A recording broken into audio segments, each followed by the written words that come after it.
Karen Carpenter wasn't just a singer, she was the voice of a generation. With her brother Richard, the Carpenters dominated the charts in the 1970s with songs like Close to You, We've Only Just Begun, and Rainy Days and Mondays. Karen's warm melancholic tone became her signature. Her death in 1983 shocked the world, and decades later, her story remains one of the most tragic in music history. It's well known that Karen suffered from anorexia nervosa disease that was barely understood at the time. She battled immense pressure to remain thin, often at the cost of her health.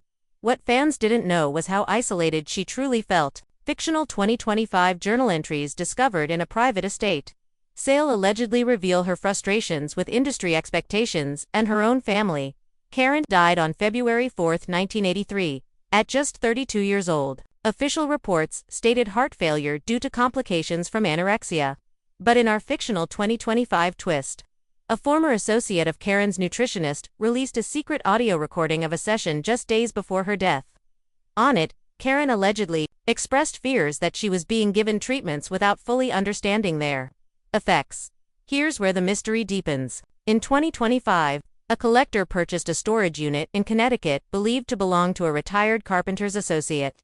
Inside, among faded photos and demo tapes, was a sealed envelope labeled for Richard, if anything happens.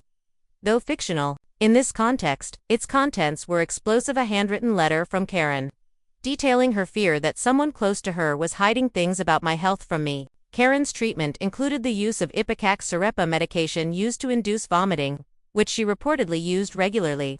They treated her as a celebrity case, not a person, the source revealed.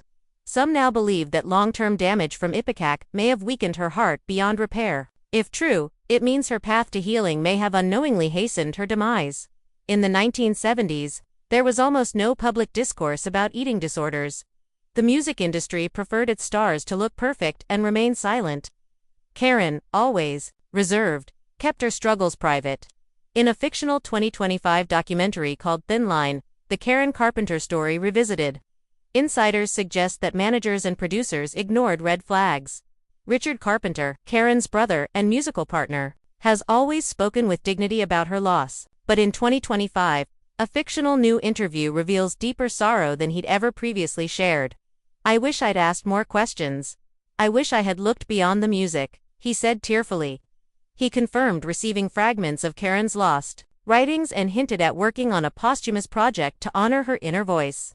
Not just her talent, Karen had begun work on a solo album before her death, eager to establish her identity outside of the Carpenters. The project was shelved by A&M Records at the time, allegedly due to Richard and the label's concerns about the content and direction.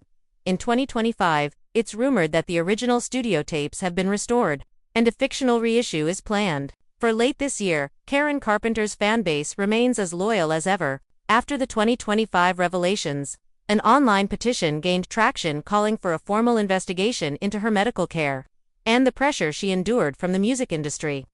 Karen was more than a singer, she was a soul trying to survive in a world that didn't listen.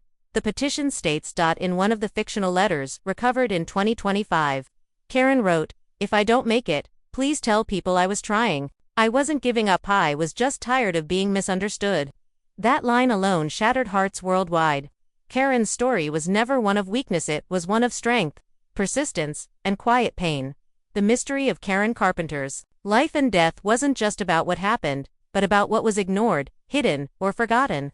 If her story touched you, leave a comment below with your favorite Carpenter's song. Let her voice live on, not just in melody, but in memory.